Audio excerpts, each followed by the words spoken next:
Que arrive-t-il lorsqu'un simple morceau de papier décide de deux destins? Pour Éléonore Vance, serveuse dans un bistrot haut de gamme, son curriculum vitae était un billet pour une nouvelle vie.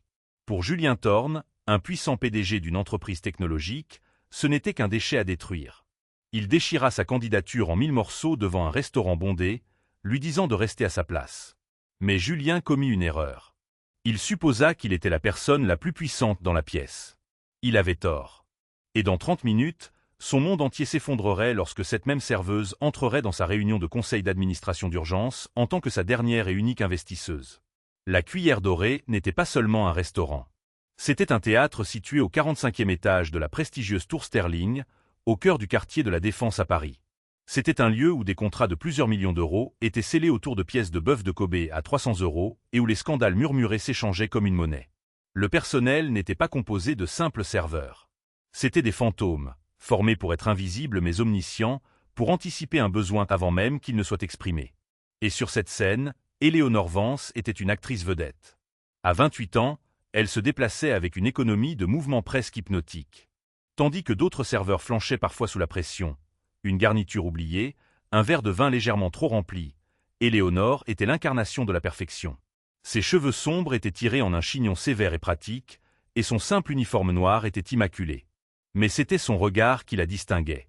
Ses yeux, d'un gris profond et observateur, ne manquaient rien.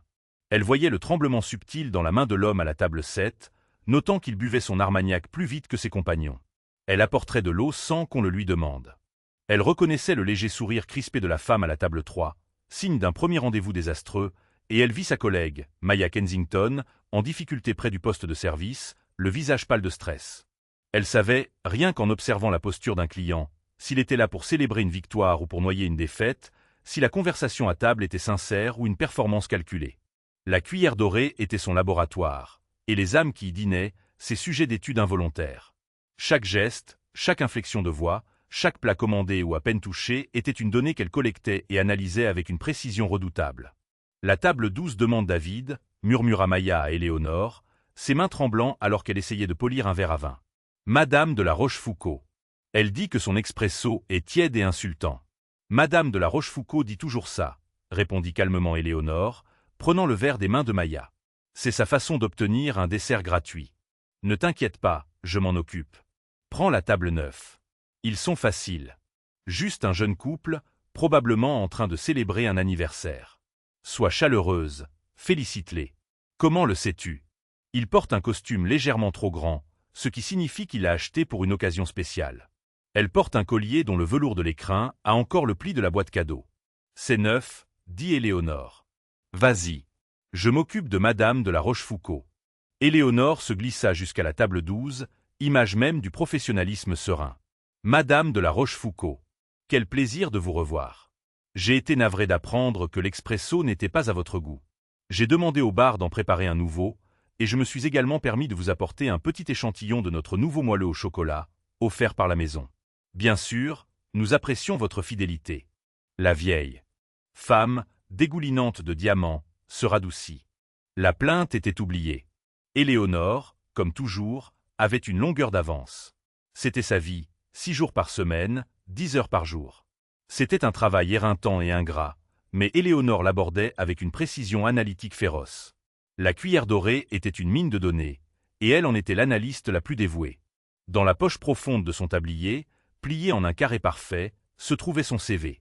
C'était son secret, son talisman. Il était imprimé sur un simple papier ivoire 90 grammes par mètre carré, pas sur un carton coûteux. Il listait ses qualifications. Éléonore Vance, licence en gestion d'entreprise, Université de la Sorbonne. Compétences, saisie de données, études de marché, maîtrise d'Excel, relations clients. C'était un CV parfaitement moyen, conçu pour être ignoré, conçu pour être sous-estimé. Elle postulait pour un poste d'analyste junior dans une compagnie d'assurance de taille moyenne. Maya l'avait vue une fois pendant une pause. Analyste junior? Éléonore? Tu es la personne la plus intelligente de ce restaurant. Tu devrais diriger cet endroit, pas aller chercher le café pour un quelconque cadre d'assurance, avait soutenu Maya. Éléonore s'était contentée de sourire. C'est une étape, Maya. Nous devons toutes faire le premier pas. De plus, j'aime l'idée d'un bureau tranquille et d'un prévisible entre 9h et 17h. Le drame ici, dit-elle en désignant la salle à manger opulente, peut être épuisant. Maya soupira, se frottant les tempes. Maya elle-même était un paradoxe. Elle était maladroite, oublieuse et semblait perpétuellement dépassée. Pourtant, Éléonore l'avait vue une fois, pendant une pause, griffonner des équations algorithmiques complexes sur une serviette en papier, marmonnant des termes comme architecture évolutive et chemin de données inefficaces. Quand Éléonore lui avait posé la question, Maya avait froissé la serviette et qualifié cela de gribouillage. Éléonore savait que ce n'était pas le cas. Ce soir-là, le restaurant bourdonnait d'une énergie particulière. L'air était chargé de l'odeur d'huile de truffe et d'ambition paniquée. Un grand groupe venait d'être installé dans la section VIP exclusive, celle avec la vue panoramique sur les toits de Paris et la tour Eiffel scintillante. C'est Julien Thorne, lui chuchota David, le maître d'hôtel, pendant une accalmie. PDG de Thorne Dynamics, le prodige de la tech. On dit que son nouveau projet d'IA, Prométhée, va soit changer le monde, soit le mettre en faillite d'ici Noël. Éléonore hocha la tête, remplissant son pichet d'eau. Il a l'air stressé. Il a l'air, dit David, d'un homme qui a besoin d'un miracle. Et c'est un client notoirement difficile. Exigeant, arrogant, et il laisse de piètres pourboires. Il vient de s'installer dans ta section. Éléonore finit de polir une fourchette, son expression illisible. Tout le monde mérite un bon service, David. Même les plus difficiles. Eh bien, bonne chance, Éléonore, dit David en ajustant sa cravate. Tu entres dans la fosse aux lions. Éléonore prit simplement son plateau. Les lions ne sont que des chats, David. De gros chats bruyants. Il faut juste savoir comment s'y prendre. Elle prit une profonde inspiration, sentit le petit carré de papier plié dans son tablier, et se dirigea vers la table 15, au cœur de la tempête. Julien Thorne n'était pas seulement un lion. C'était un lion blessé. À 35 ans, il avait la beauté acérée et prédatrice d'un homme à qui on n'avait jamais dit non. Son costume était un smalto sur mesure. Sa montre une Patek Philippe qui coûtait plus que la totalité des frais de scolarité d'Éléonore. Mais son succès n'était qu'un mince vernis sur un noyau de panique brute et vibrante. Il était flanqué de ses deux principaux cadres, Léo, son directeur financier, qui semblait ne pas avoir dormi depuis une semaine, et Chloé, sa directrice des opérations, dont le sourire éclatant et forcé n'atteignait pas ses yeux. Ils étaient entourés de documents épars, de présentations et de projections financières qui tachaient la nappe blanche immaculée. C'est un désastre, siffla Julien en claquant son téléphone sur la table. Le bruit fit sursauter une table voisine. Blackwood ne retire pas seulement ses 10 millions d'euros. Il vend nos actions à découvert. Il essaie activement de nous vider de notre substance. Julien, nous pouvons pivoter, dit Léo d'une voix apaisante. Si nous retardons simplement le lancement de Prométhée, nous réduisons les dépenses en R&D. Retarder ? Retarder. La voix de Julien monta d'un ton dangereux. Atlas Corp nous talonne. Leur projet Helios est déjà en version bêta. Si nous retardons, nous ne sommes pas seulement en retard sur le marché. Nous n'avons plus de marché. Nous sommes finis. J'ai besoin de ce financement de série B, Léo. Et j'en avais besoin hier. C'est à ce moment précis qu'Éléonore arriva. Bonsoir, dit-elle, sa voix une encre calme et douce dans leur conversation houleuse. Je m'appelle Éléonore et je serai votre serveuse ce soir. Puis-je commencer par vous servir de l'eau, plate ou pétillante ? Julien ne la regarda même pas. Il fit un geste dédaigneux de la main. N'importe. Pétillante et 3 whisky. Du Macallan 25 ans. Et tout de suite. Elle revint quelques instants plus tard avec l'eau et les boissons. Pendant qu'elle versait, Julien poursuivait sa diatribe. Tout le conseil d'administration panique. Il réclame ma tête. Après tout ce que j'ai construit, cracha-t-il. J'ai bâti Thorne Dynamics depuis ma chambre d'étudiant. J'ai besoin d'un investisseur de plus, un gros poisson, quelqu'un qui n'a pas peur d'Atlas Corporation. Quelqu'un qui voit la vision. Nous avons cette réunion de la dernière chance demain, proposa Chloé d'une voix faible. Venture Spark Capital, ils ont enfin répondu. Julian Recana. Venture Spark. C'est une histoire de fantôme, Chloé. Personne n'a jamais rencontré EV. Le dirigeant de cette société est un mythe, un reclus. Ils n'investissent que dans la technologie humanitaire. Ils ne toucheront jamais un projet aussi agressif que Prométhée. C'est une impasse. C'est notre seule piste, Julien, contre Léo. Alors trouve-moi d'autres pistes. Rugit Julien. Il claqua des doigts en direction d'Éléonore, sans même prendre la peine d'établir un contact visuel. Vous, la serveuse. Plus de whisky. Bien sûr, monsieur, répondit Éléonore, sa voix toujours parfaitement égale. Elle alla chercher le whisky et revint. Alors qu'elle posait les verres, Julien faisait défiler furieusement ses contacts. Robert, Michel, même ce parasite d'Harrington. Tous. Instabilité du marché. Risque trop élevé. Des lâches. Ce sont tous des lâches. Le déjeuner, ou plutôt le triage d'affaires, se poursuivit pendant une autre heure.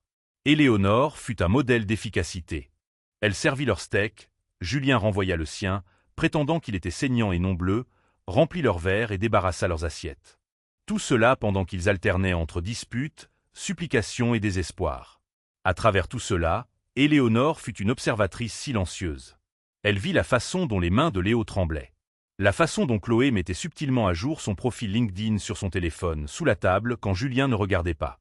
Et elle vit Julien, un homme de supposé génie, un leader de l'industrie, se comporter comme un enfant gâté. Il était brillant, certes, mais il était aussi un tyran. Il traitait son équipe avec mépris et la traitait elle comme si elle était un meuble. Pendant qu'ils se disputaient, Éléonore faisait ses propres calculs mentaux. Capitalisation boursière de Thorne Dynamics, environ 450 millions d'euros. Recherche de financement série B, 20 millions. Concurrent principal, Atlas Corporation. Projet Prométhée, IA prédictive. Projet Helios, Atlas Corporation Blackwood, probablement Blackwood Capital, a retiré son financement. Crise de trésorerie critique. La société de Julien n'était pas seulement en difficulté. Elle était dans une spirale mortelle. Finalement, le repas tendu toucha à sa fin. Julien, alimenté par le whisky coûteux et le cortisol, avait l'air épuisé et furieux. L'addition.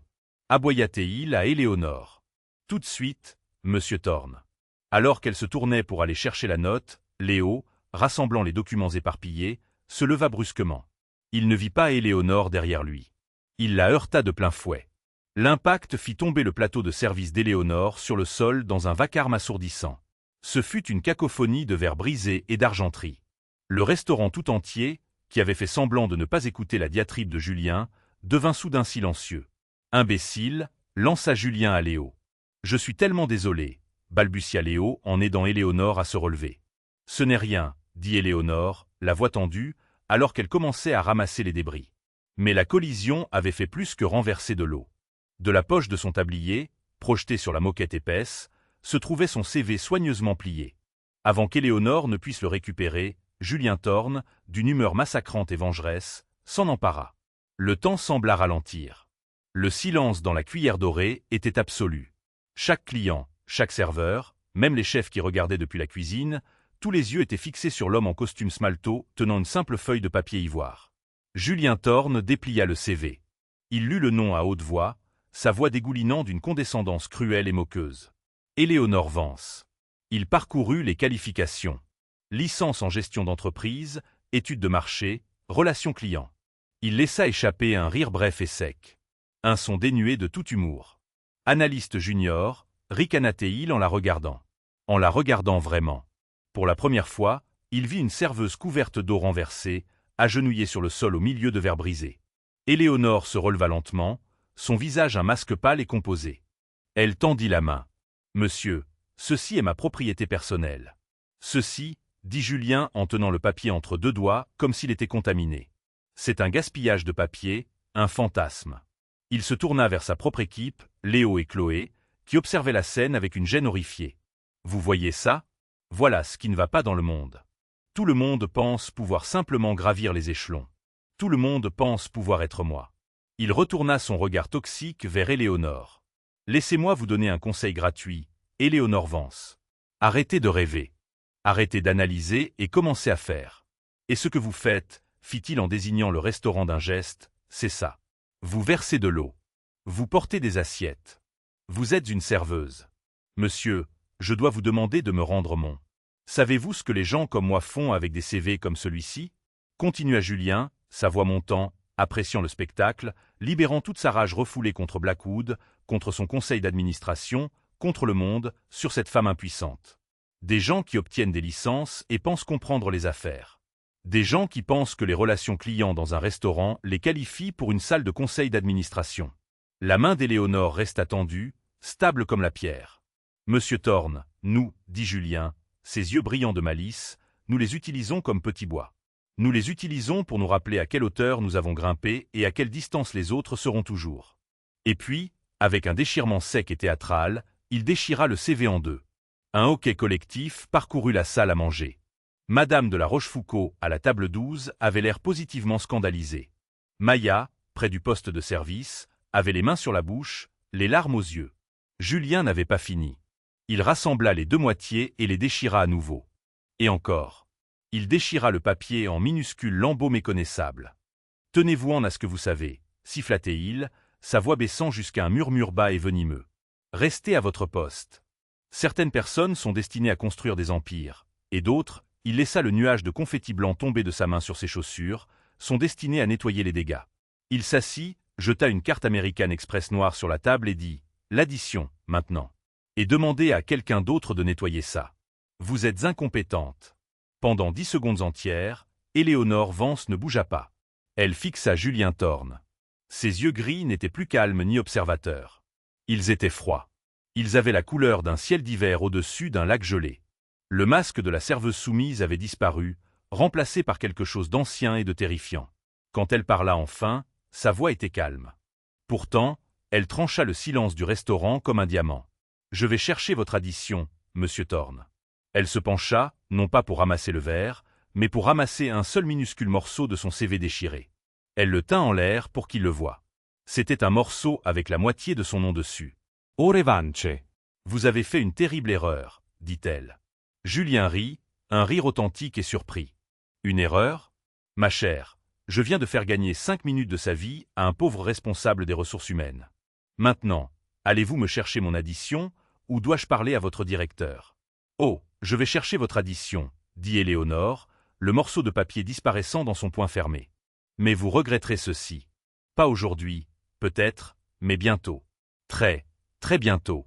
Elle tourna le dos, parfaitement droite, et s'éloigna de la table, laissant derrière elle le verre brisé, les cadres stupéfaits et le PDG arrogant. Elle passa devant David, le maître d'hôtel, qui avait l'air d'être sur le point de vomir. « Éléonore, je suis tellement désolée. Je vais. »« Ce n'est rien, David, dit-elle, sa voix d'acier. Donnez-moi juste 10 minutes. Je dois passer un coup de fil. » Elle traversa le couloir, passa devant la cuisine et entra dans le vestiaire des employés. Elle ne pleura pas. Elle ne trembla pas. Elle prit simplement une profonde inspiration purificatrice. Le masque de la serveuse se dissipa complètement. Elle sortit son téléphone, non pas le simple téléphone prépayé qu'elle utilisait pour la forme, mais un élégant téléphone satellite crypté de son casier. Elle appuya sur un seul numéro en numérotation abrégée.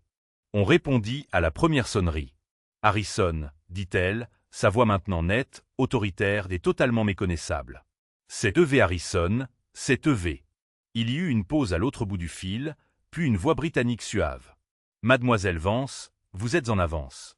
Je n'attendais pas votre appel avant 3 heures. Le service est-il terminé pour ce soir? Le test est terminé, Harrison. L'expérience de la cuillère dorée est officiellement conclue, dit Éléonore. Elle retira les épingles de ses cheveux, laissant sa longue chevelure sombre cascader sur ses épaules.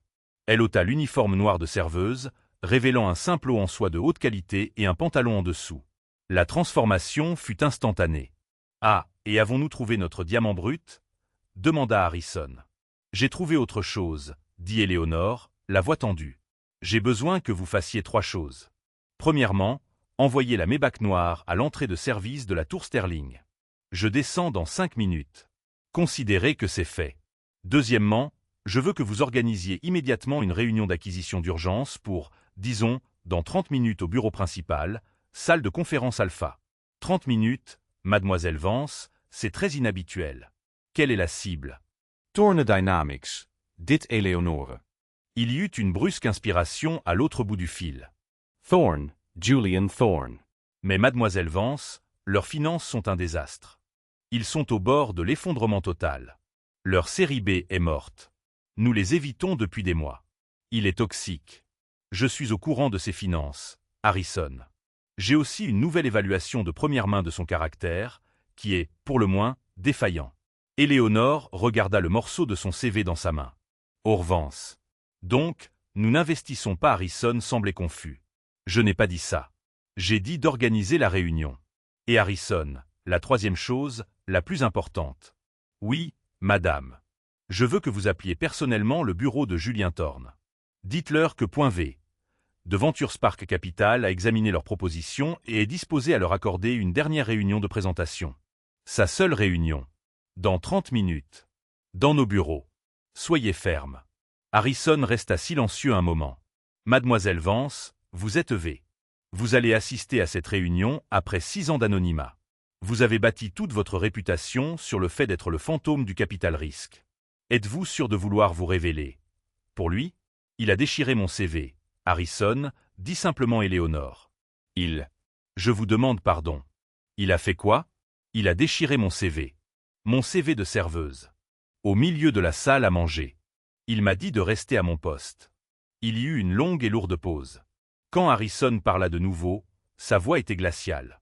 La Maybach sera là dans 4 minutes, Mademoiselle Vance. La salle de conférence Alpha sera prête. Je vais personnellement appeler le bureau de Monsieur Thorne. Je soupçonne qu'il sera réceptif. Il sera désespéré, corrigea Éléonore. À tout à l'heure. Elle raccrocha.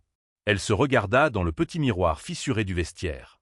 La serveuse fatiguée avait disparu. À sa place se trouvait Éléonore Vance, la femme que le monde financier ne connaissait que sous le nom de V. Elle était la fondatrice et unique associée directrice de VentureSpark Capital, un fonds de capital risque de 10 milliards d'euros avec une stratégie d'investissement notoirement excentrique. Éléonore n'avait pas seulement une licence en gestion. Elle avait un double diplôme du MIT en informatique et en économie, obtenu avec la mention summa cum laude à 19 ans.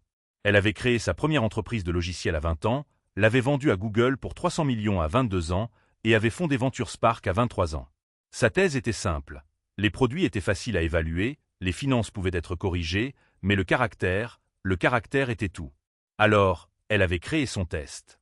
Plusieurs fois par an, elle menait une opération d'infiltration. Barista, caissière, femme de chambre d'hôtel, et depuis 6 mois, serveuse à la Cuillère Dorée, un restaurant qu'elle possédait secrètement via une société écran depuis 2 ans. Elle le faisait pour observer les titans de l'industrie dans leur habitat naturel, pour voir comment ils traitaient les gens invisibles. Elle avait refusé d'innombrables investissements sûrs parce que le PDG avait été impoli avec un barista. Et elle observait Julien Thorne depuis des mois. Elle était sur le point d'investir, croyant que son arrogance n'était qu'une façade pour son génie. Aujourd'hui, il avait échoué au test de la manière la plus spectaculaire qui soit. Elle sortit du vestiaire, passa devant la cuisine chaotique et entra dans la salle à manger principale. David se précipita vers elle, le visage empreint de panique. Éléonore, il est parti. Il vient de partir. Il n'a même pas signé l'addition. Il a juste laissé sa carte. Je suis tellement désolé. Je vous ferai un chèque pour... Éléonore leva une main. Ce n'est rien, David. Tu as été un bon directeur. Éléonore, ton travail.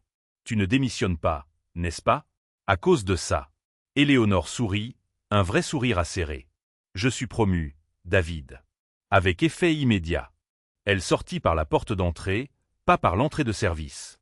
Le voiturier, habitué à la voir en uniforme de serveuse, la regarda, stupéfait, alors que cette femme transformée passait devant lui.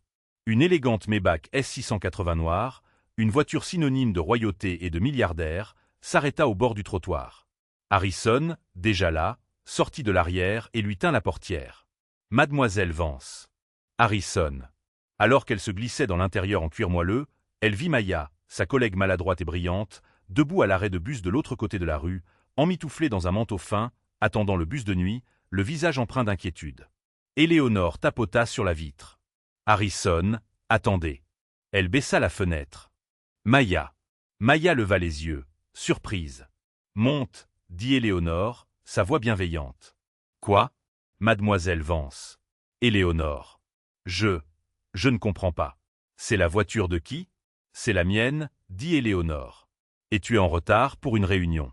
Monte dans la voiture, Maya. Nous avons du travail. Confuse, terrifiée et complètement déconcertée, Maya Kensington monta dans la voiture. Julien Thorne fit irruption dans le hall de Thorne Dynamics, son visage un nuage d'orage. Dehors. Rugit-il à la réceptionniste. Tout le monde, je veux que tout le 50e étage soit vide. Sortez. Léo et Chloé se précipitèrent à sa suite, évitant les employés qui attrapaient leurs sacs, fuyant leur PDG instable. Julien, tu dois te calmer, plaida Léo en le suivant dans son vaste bureau d'angle au mur de verre. Me calmer? Julien se tourna vers lui, les yeux flamboyants. Tu as vu ce qui s'est passé?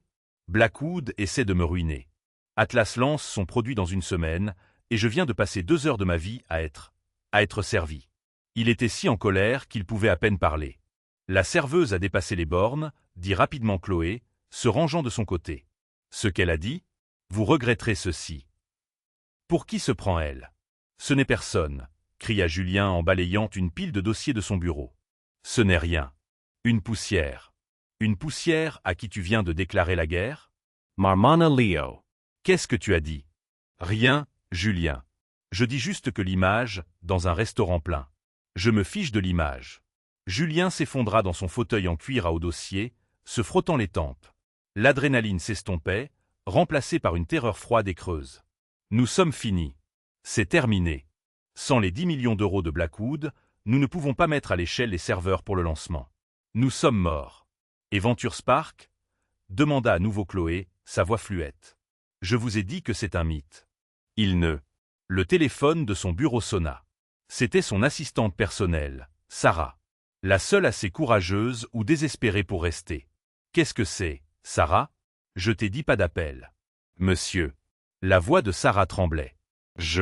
Vous devez prendre cet appel. C'est un certain monsieur Harrison de Venture Spark Capital. Julien se figea. Chaque molécule d'air semblait avoir été aspirée de la pièce. Il regarda Léo, puis Chloé. Leur visage était blanc. Il décrocha lentement le combiné. Julien Thorne. Monsieur Thorne. Une voix britannique et nette dit. Mon nom est Harrison et je suis le conseiller juridique principal de Venture Spark Capital. Nous vous appelons pour vous informer que .V a personnellement examiné votre proposition pour le projet Prométhée. Le cœur de Julien battait la chamade contre ses côtes. C'était ça, la bouée de sauvetage. Et elle est intriguée mais préoccupée. Elle est disposée à vous accorder une seule et unique réunion de présentation en personne. Quand? Où? Dites-le. Je serai là, dit Julien, sa voix soudainement lisse et coopérative. Maintenant, dit Harrison. Nos bureaux sont au 1200 avenue des Champs-Élysées. Vous avez, il fit une pause, 28 minutes. 28. Mais c'est impossible. Nous devons préparer la présentation, les finances. Monsieur Thorne, EV n'attend pas. Elle a déjà vu votre présentation et vos finances. Elle souhaite vous voir. Il s'agit d'une évaluation de caractère, pas d'un examen de données. Soyez ici dans 28 minutes où l'offre est définitivement retirée. Et croyez-moi quand je vous dis, monsieur Thorne, que personne n'a de seconde chance. La ligne fut coupée. Julien raccrocha violemment le téléphone. Bougez. Bougez maintenant. Qu'est-ce qu'il y a? Demanda Léo. C'est Venture Spark. Nous avons une réunion avec EV maintenant. Le bureau explosa en une action frénétique. Chloé attrapait sa tablette. Léo cherchait une nouvelle copie de la présentation. Et Julien essayait désespérément de s'asperger le visage d'eau dans ses toilettes privées. EV, murmura Julien à son reflet. Ses pupilles étaient dilatées. Le fantôme. Si je peux décrocher EV, Blackwood passera pour un imbécile. Ce n'est pas seulement un financement. C'est une déclaration. Il était un homme nouveau. Le tyran terrifié et en colère avait disparu, remplacé par le vendeur charismatique et prédateur. Il était Julien Thorne, le prodige. Il était de retour. Léo, tu parles des finances. Chloé, tu t'occupes des opérations. Je m'occuperai de V. Je lui vendrai la vision. Je lui vendrai le rêve. On ne sait même pas à quoi elle ressemble, dit Chloé, hyperventilant légèrement alors qu'il s'entassait dans l'ascenseur privé. C'est une investisseuse, Chloé. Elle ressemble à de l'argent. C'est tout ce qui compte. Le trajet jusqu'au 1200 avenue des Champs-Élysées fut un flou de circulation et de répétitions frénétiques de dernière minute. Ils s'arrêtèrent brusquement devant un bâtiment qui ne ressemblait pas à un bureau. C'était une tour monolithique et anonyme de verre noir et d'acier. Cela ressemblait moins à une société de capital risque qu'au siège d'une obscure agence gouvernementale. Ils coururent dans le hall. Il était vaste, silencieux et vide, à l'exception d'un unique bureau de sécurité taillé dans un bloc de marbre noir. L'homme au bureau, Harrison, ne leva même pas les yeux de son ordinateur. « Monsieur Thorne, vous avez 2 minutes de retard. » La circulation, commença Julien. « EV n'aime pas les excuses, » dit Harrison en se levant. Il était grand, vêtu d'un costume plus élégant et plus cher que celui de Julien. « Par ici, elle attend. » Il les conduisit à travers une série de scanners de sécurité et dans un ascenseur privé à grande vitesse. Le trajet fut silencieux et atrocement long. Qui est-elle? Demanda finalement Julien, incapable de supporter le silence. Harrison le regarda, son expression vide. C'est la personne qui décide. Les portes de l'ascenseur s'ouvrirent, non pas sur une réception, mais directement dans la pièce la plus intimidante que Julien ait jamais vue. La salle de conférence Alpha était un monument au pouvoir.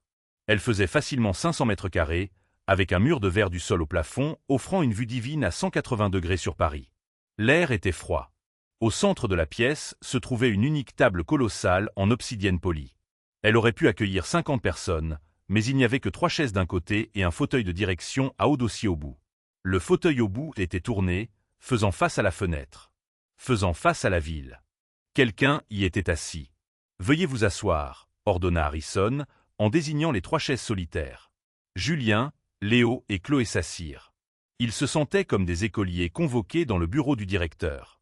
Julien posa son ordinateur portable sur la table, prêt à le brancher. « Ce ne sera pas nécessaire », dit Harrison, debout près de la porte. « Comme je l'ai dit, elle a vos données. » Julien déglutit, joignant les mains. Il fixa le dos du fauteuil en cuir noir. Il pouvait juste apercevoir une mèche de cheveux sombres. « EV, dit-il, testant le nom. C'est un honneur incroyable de vous rencontrer. Je m'appelle Julien Thorne, et le projet que nous avons, Prométhée. » Le fauteuil pivota lentement. Le monde s'arrêta. Le sang de Julien Thorne ne se glaça pas seulement. Il s'évapora. Son discours charismatique mourut dans sa gorge, remplacé par un son d'étouffement rauque. Léo laissa échapper un petit hoquet étranglé. La main de Chloé vola à sa bouche, ses yeux écarquillés d'une horreur caricaturale. Assise au bout de la table se trouvait Éléonore Vance. Elle n'était plus en uniforme de serveuse. Elle portait un tailleur-pantalon Alexander McQueen bleu nuit sur mesure qui coûtait probablement 15 000 €. Ses cheveux, qui avaient été en un chignon pratique, étaient lâchés, encadrant son visage de lignes sévères et élégantes. Ses yeux gris, qui avaient été baissés et soumis, étaient maintenant vifs, intelligents et totalement dépourvus de pitié. Elle était l'image du pouvoir absolu et terrifiant. « Mademoiselle Vance », balbutia Julien, son cerveau incapable de traiter les données. « Quoi? Qu'est-ce que c'est? C'est une blague? Où est EV? Nous sommes ici pour voir. » Éléonore leva une main. Le silence tomba. « C'est Mademoiselle Vance pour vous, Julien, » dit-elle. Sa voix était la même que celle du restaurant. Calme, précise, mais maintenant elle portait le poids de milliards. Ou peut-être que point V est plus approprié. Après tout, ce sont mes initiales. Éléonore Vance. Elle joignit les doigts, les regardant tous les 3. 3 statues de panique pure et sans mélange. « S'il vous plaît, » dit-elle, un minuscule sourire froid jouant sur ses lèvres. « Asseyez-vous. Vous étiez en train de me parler de votre projet Prométhée. Je suis intrigué. » Julien ne pouvait pas bouger. Il se contentait de la fixer. La serveuse. La femme dont il avait déchiré les rêves. La moins que rien. La poussière. Elle était EV. « Vous, balbutia-t-il. « Moi, » dit Éléonore. « Moi, la serveuse incompétente. Moi, la femme qui devrait rester à sa place. C'est drôle, n'est-ce pas? Il se trouve que ma place est au bout de cette table. Et d'où je suis assise, vous avez l'air d'avoir de gros ennuis. » Elle se pencha en avant. « Maintenant, parlons de votre entreprise. Parlons de votre taux de consommation de trésorerie, de votre IA défaillante et de votre caractère. Vous avez 5 minutes pour sauver votre empire, Julien. Mon conseil, ne perdez pas votre temps ni le mien. » L'esprit de Julien Thorne était un collage strident de déni, d'humiliation et de terreur. C'est un coup monté, un piège. Vous êtes une infiltrée. Je préfère le terme d'analyste infiltré, le corrigea Éléonore, sa voix d'une amabilité glaçante. Je suis Venture Spark Capital, Julien. Je le suis depuis 8 ans et, depuis 6 mois, j'ai aussi été votre serveuse. Elle fit un geste à Harrison qui tamisa les lumières. Le mur de verre derrière Éléonore, celui qui surplombait la ville, scintilla. Ce n'était pas une fenêtre. C'était le plus grand écran de données à la plus haute résolution que Julien ait jamais vu. Et dessus se trouvait le logo de Thorne Dynamics, juste à côté d'une flèche rouge vive pointant vers le bas. « Allons-y, » dit Éléonore. « Votre entreprise est un désastre. Vous perdez de l'argent à flot. Vous avez personnellement aliéné 3 de vos meilleurs ingénieurs au cours du dernier trimestre. Votre IA Prométhée, elle n'est pas révolutionnaire, Julien. Elle est dérivée. C'est un mensonge, explosa Julien en retrouvant sa voix. Prométhée est l'IA prédictive la plus avancée. L'IA prédictive la plus avancée sur le marché est le protocole Helios, actuellement en version bêta chez Atlas Corp, l'interrompit Éléonore. Et vous savez pourquoi il est meilleur? Parce qu'il a été construit par un vrai génie. Quelqu'un dont vous n'avez même jamais entendu parler. Quelqu'un qui n'est pas là pour la gloire, la Patek Philippe ou le costume Smalto. Elle regarda Léo. Votre directeur financier truque activement les comptes. Les 4,2 millions d'euros que vous avez listés comme actifs de RD, c'est une invention. Ce sont des coûts de serveur non récupérables que vous prétendez être tangibles. Vous n'êtes pas seulement en train d'échouer, monsieur Thorne. Vous commettez une fraude. Léo devint blême. Il avait l'air sur le point de s'évanouir. Et vous, elle regarda Chloé, vous envoyez votre CV à Atlas Corp depuis 3 semaines. Votre entretien est mardi prochain. Vous prévoyez d'emporter 2 de ces listes de clients avec vous comme prime à la signature. Chloé se mit à sangloter, un gémissement faible et aigu. Finalement, le regard d'Éléonore se posa de nouveau sur Julien. Il était brisé. Le vendeur charismatique avait disparu. Il ne restait que le petit tyran terrifié. Vous êtes un chef terrible, Julien, dit Éléonore, non pas avec colère, mais avec la simple finalité d'un diagnostic. Vous dirigez par la peur. Votre équipe est terrifiée par vous, et ceux qui ne le sont pas vous trahissent activement. Vous ne construisez rien. Vous vous contentez de voler le mérite et de crier sur les gens. Et votre plus grande, votre plus impardonnable faille. Elle appuya sur un bouton. Un dossier apparut à l'écran. C'était une image scannée, un simple CV sur papier ivoire. Éléonore Vance, licence en gestion d'entreprise. Votre faille est que vous êtes arrogant. Vous êtes tellement aveuglé par votre propre vision que vous ne pouvez pas voir la valeur qui se trouve juste sous votre nez. Vous avez vu ça, dit-elle en montrant le CV. Et vous avez vu une menace. Une personne incompétente qui osait rêver. Vous n'avez pas vu un être humain. Vous avez vu quelque chose à écraser. Elle se leva et se dirigea vers lui. Julien recula instinctivement. Vous ne m'avez pas seulement manqué de respect, Julien. Je m'en fiche. Vous avez manqué de respect à l'idée. L'idée que n'importe qui, de n'importe quelle position, peut avoir de la valeur. Vous avez craché sur le concept même de méritocratie. Et ça, dit-elle, sa voix baissant, je ne peux pas le pardonner. Alors, maintenant quoi? Murmura Julien. Vous allez me ruiner? Appeler l'AMF? Me laisser faire faillite? C'était mon plan, dit Éléonore en retournant à son fauteuil. Quand je suis monté dans la voiture, j'allais vendre vos actions à découvert, tout comme Blackwood. J'allais accélérer votre ruine financière complète et totale, et j'allais y prendre plaisir. Julien ferma les yeux, une seule larme d'apitoiement sur soi roulant sur sa joue. Mais j'ai décidé de ne pas le faire, dit Éléonore. Les yeux de Julien s'ouvrirent brusquement. L'espoir, une minuscule lueur désespérée. Vous allez investir les 20 millions.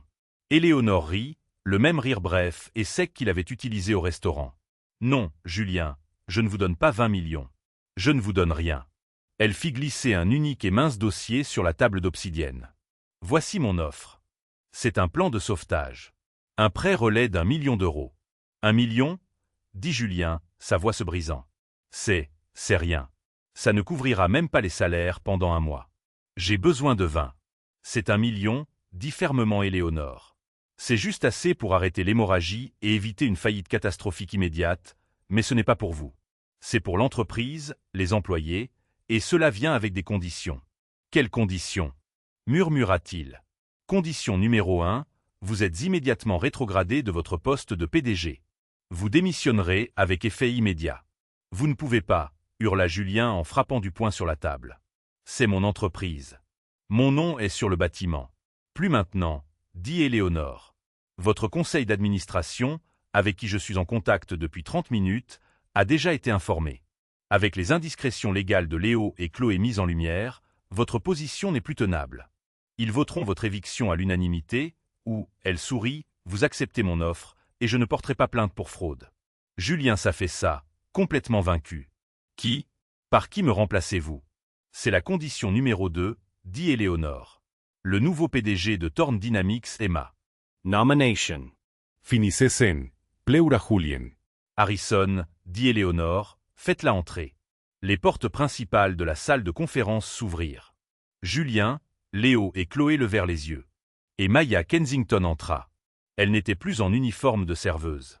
Elle portait une robe simple et pratique, et tenait une tablette. Elle avait l'air terrifiée, mais résolu. Julien Thorne la fixa, incrédule. Il regarda Maya, la serveuse maladroite et oublieuse, puis Éléonore, l'investisseuse milliardaire, et de nouveau Maya. Il se mit à rire. Un rire aigu, hystérique, brisé. Elle, vous me remplacez par elle? Elle ne peut même pas porter 3 assiettes. C'est de la folie. Elle est comme vous, une moins que rien. Éléonore attendit que son rire s'éteigne. Julien, dit Éléonore. Voici Maya Kensington. Elle n'est pas serveuse. Elle est le docteur Maya Kensington, double doctorat en informatique et en logistique appliquée de Stanford. Elle est, de loin, la plus brillante architecte de données d'Amérique du Nord. Le rire de Julien cessa. Vous vous souvenez du protocole Helios d'Atlas Corp? Continua Éléonore. Celui qui est sur le point de rendre votre projet Prométhée obsolète. C'est elle qui l'a construit. Elle en était l'architecte en chef. Atlas Corp le lui a volé, l'a enseveli sous les litiges et a bloqué ses finances pendant 2 ans. Elle travaillait à la cuillère dorée pour payer ses frais de justice pendant qu'elle les combattait au tribunal. Éléonore regarda Maya, qui hocha la tête, ses yeux fixés sur Julien avec une nouvelle confiance dure. Je ne faisais pas que vous tester, Julien, dit Éléonore. Je l'évaluais. Je l'observe depuis 6 mois. Mon CV, le poste d'analyste junior auquel je postulais, c'était un poste sous ses ordres. Je prévoyais de la financer pour créer une nouvelle entreprise à partir de zéro, afin de vous détruire, vous et Atlas Corporation. Mais votre petite performance au restaurant aujourd'hui a accéléré mon calendrier, dit Éléonore. Pourquoi construire une nouvelle entreprise quand je peux simplement prendre la vôtre? Le 1 million d'euros n'est pas un investissement, Julien, conclut Éléonore. C'est le prix d'achat de la coquille vide de votre entreprise. Maya, se tourna elle, est la nouvelle PDG de Thorne Dynamics. Elle utilisera son code Helios original non volé, qui est la version 2.0 et bien supérieure, et le fusionnera avec votre infrastructure existante. Elle sauvera cette entreprise. Elle l'introduira en bourse dans 2 ans. Julien était silencieux. Il avait été déjoué. Il était échec et mat. Et moi? Murmura-t-il finalement. Ah oui, vous, dit Éléonore. Vous avez du talent, Julien. Vous êtes un brillant vendeur, mais vous n'avez aucune humilité. Vous devez apprendre. Donc, vous avez le choix. Le choix? Vous pouvez partir, sans rien, ou vous pouvez accepter la condition numéro 3. Elle fit glisser une autre feuille de papier sur la table. C'était un nouveau contrat de travail. Qu'est-ce que c'est? C'est une offre d'emploi, dit Éléonore. Thorne Dynamics recrute un nouveau consultant stratégique junior. C'est un poste de débutant. Vous rendrez compte directement à Maya. Votre travail consistera à lui apporter son café, à exécuter ses analyses de données et à écouter. Vous serez assis dans un box. Vous toucherez un salaire, à peu près ce que gagne un analyste junior dans une compagnie d'assurance. C'était le poste exact de son CV.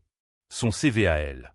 Vous faites de moi l'analyste junior, souffla Julien, l'humiliation totale. Je vous donne une chance, dit Éléonore. La chance que vous m'avez refusée. Une chance de gravir les échelons. Une chance de prouver que vous avez de la valeur au-delà de votre nom. Une chance d'apprendre de quelqu'un de meilleur que vous.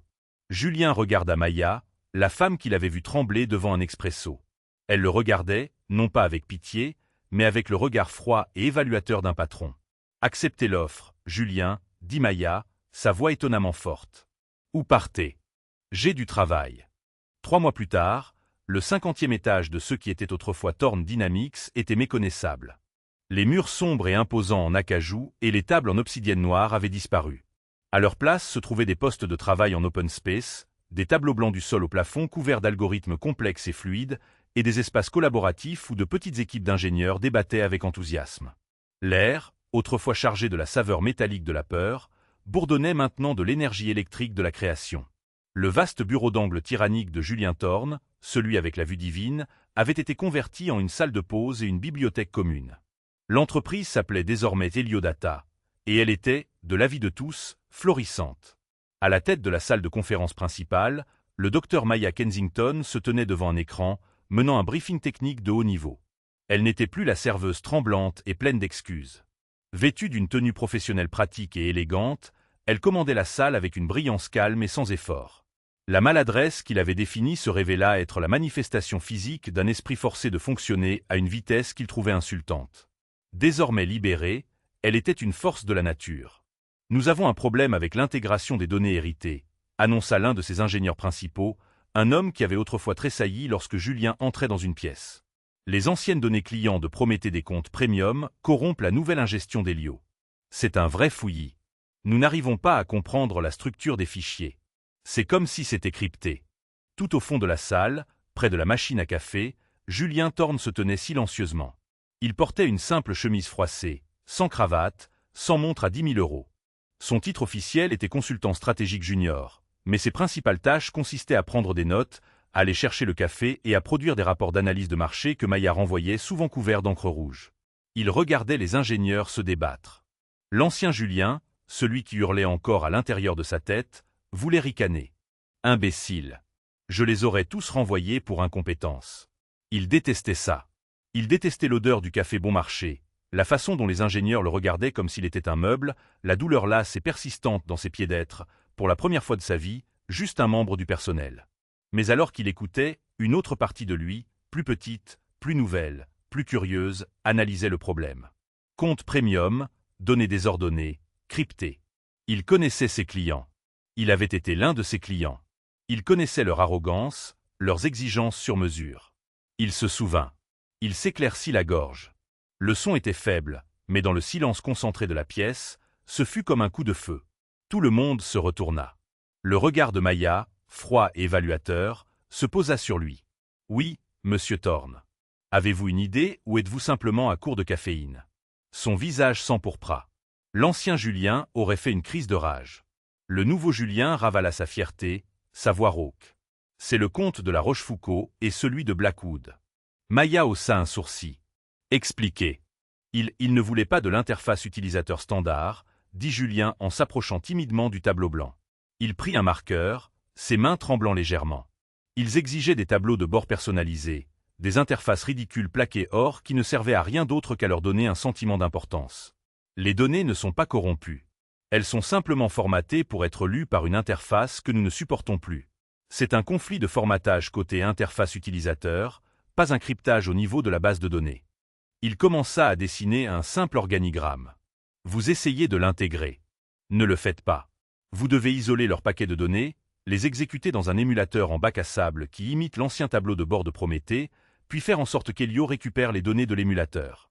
C'est un processus en 2 étapes, mais c'est propre. La pièce était silencieuse. L'ingénieur principal regarda le tableau blanc, puis Julien, la bouche ouverte. Ça marcherait vraiment. C'est brillant. Maya fixa Julien pendant un long moment indéchiffrable. Il se tenait là, marqueur à la main, l'air terrifié et, pendant une seconde fugace, fier. C'est exact, dit lentement Maya. Bon travail, monsieur Thorne. Vous voyez, vous n'êtes pas qu'un vendeur. Le compliment à double tranchant le piqua, mais le « bon travail » atterrit avec une chaleur qui le surprit. Rédigez une note sur cette solution et ses coûts de mise en œuvre. Je la veux sur mon bureau pour 15 heures. Oui, madame la PDG, dit-il, et pour la première fois, le mot n'avait pas entièrement un goût de cendre. Plus tard dans la journée, alors qu'il déposait la note sur son bureau, elle l'arrêta. Julien. Il fit une pause. Elle utilisait rarement son prénom. La note était bonne, dit-elle sans lever les yeux. L'analyse du marché asiatique que vous avez jointe. Elle était pertinente. Je vous retire de la corvée de café. Vous travaillerez avec l'équipe de transition des ventes. Vous rendrez compte à Sarah. Sarah, son ancienne assistante. L'humiliation était fraîche, mais l'opportunité aussi. Je n'apprécie pas ça, vous savez, dit Maya en le regardant enfin. Ses yeux n'étaient pas méchants. Je n'apprécie pas ça, votre rétrogradation. Mais Éléonore avait raison. Vous deviez apprendre à écouter. Vous êtes doué avec les gens, Julien. Les ventes, les marchés, les égos. Moi, je suis doué avec les données. Cette entreprise a besoin des deux. Arrêtez de vous battre. Faites simplement le travail. Le travail est bon. Il hocha la tête, incapable de parler. Merci, madame la PDG. Il sortit de son bureau et se dirigea vers son petit box, un box qu'il partageait maintenant, et s'assit. Il regarda ses mains. Elles étaient calleuses à cause des cafetières. Il détestait sa vie. Mais en regardant l'ensemble de problèmes que Sarah venait de lui envoyer par email, un petit sentiment étrange s'éveilla dans sa poitrine. Ce n'était pas seulement du respect. C'était de l'intérêt. Pendant ce temps, à des kilomètres de là, Éléonore Vance était assise sur un banc dans le jardin du Luxembourg, mangeant un sandwich jambon-beurre. Elle était vêtue d'un jean et d'un simple pull. Harrison était assis à côté d'elle, tenant une tablette et l'air peiné. « Heliodata se stabilise plus vite que prévu », rapporta Harrison en soupirant. « Maya Kensington est une merveille. Elle a déposé 3 nouveaux brevets et est déjà débauchée par Google, ce qu'elle a bien sûr refusé. Le moteur Helio 2.0 est, franchement, il est terrifiant d'efficacité. Et nos autres amis ?» demanda Éléonore en prenant une bouchée. Léo a plaidé coupable pour la fraude financière. En échange de sa pleine coopération, nous avons recommandé une probation et des travaux d'intérêt général. Il enseigne maintenant la comptabilité dans un IUT. Chloé n'a pas eu autant de chance. Atlas Corp a retiré son offre après une dénonciation anonyme concernant son projet de vol de données. Elle fait face à un procès civil important de la part d'Heliodata. Maya, semble-t-il, peut être rancunière. Bien, dit Éléonore. Des conséquences. Et Julien Thorne, continua Harrison avec une note de surprise dans la voix. Il n'a pas démissionné. Il est toujours là. En fait, et je cite Maya, il a apporté une contribution précieuse lors de la réunion d'intégration d'hier. Elle le promeut à un poste latéral, mais quand même, il pourrait en fait avoir un avenir en tant que cadre intermédiaire. Éléonore sourit, un sourire sincère et chaleureux.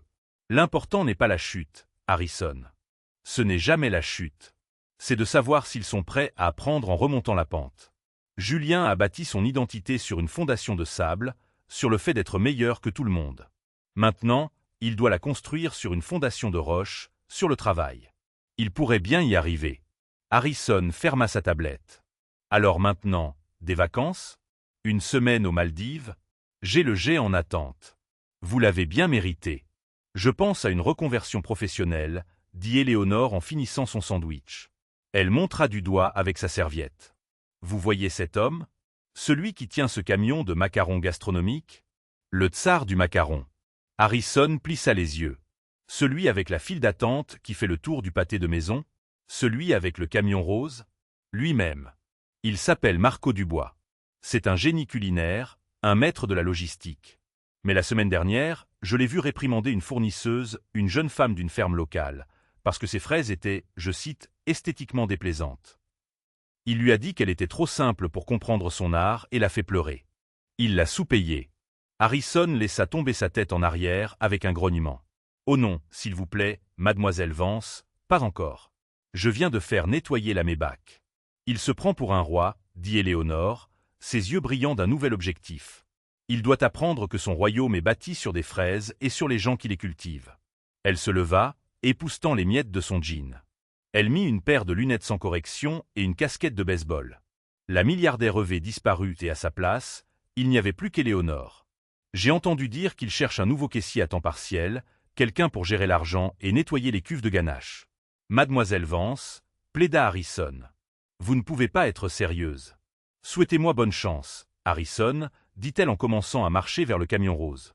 Je vais postuler pour un nouveau travail. Je pense que le rose pourrait être ma couleur. L'histoire d'Éléonore Vance et de Julien Thorne n'est pas seulement une question de karma.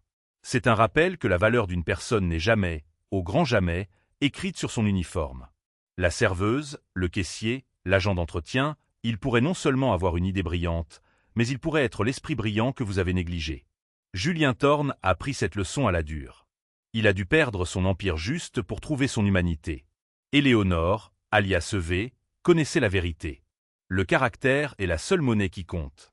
Le vrai pouvoir ne consiste pas à savoir jusqu'où vous pouvez grimper, mais combien de personnes vous élevez avec vous et comment vous traitez les gens que vous pensez être en dessous de vous.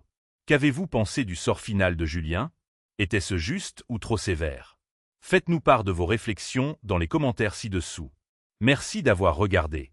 Si vous aimez les histoires de drame, de rebondissement et de justice ultime, assurez-vous de cliquer sur le bouton j'aime, de partager cette vidéo avec quelqu'un qui a besoin de la voir, et surtout, de vous abonner à notre chaîne et d'activer la cloche.